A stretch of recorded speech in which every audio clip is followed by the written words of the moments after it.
जय जोहार और जय छत्तीसगढ़ संगवारी हो। तो स्वागत है एक बार फिर से मोर नवा वीडियो में। तो आज के वीडियो में छत्तीसगढ़ के फेमस गीत गौरा गौरी आप मन ला सिखाए के कोशिश करहूँ। तो मैं एला सामान के बजात हूँ। एला हमर सारे गाँव में है।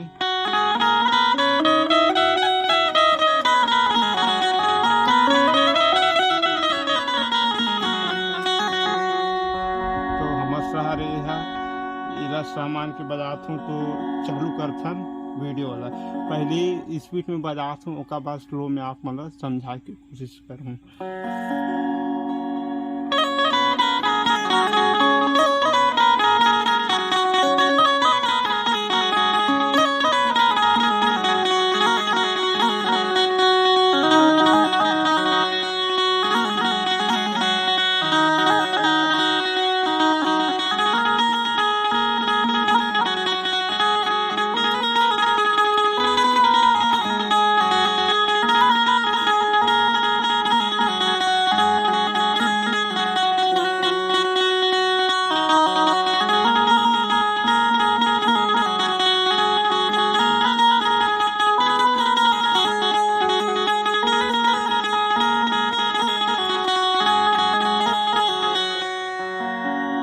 आप मन ला स्लो में समझाए की कोशिश करत हूँ।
बाद जो स्पीड में बजते वाला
आज के वीडियो के लिए ही। अगर आप मन समझ नहीं आते तो वीडियो ला स्किप कर करके पीछे कर करके देख लूँ, और यही गाना थोड़ा अलग और वर्ड से अगर आप मन बोलूँ तो वही ला सिखाए की कोशिश करूँ। तो मिलथन नेक्स्ट वीडियो में।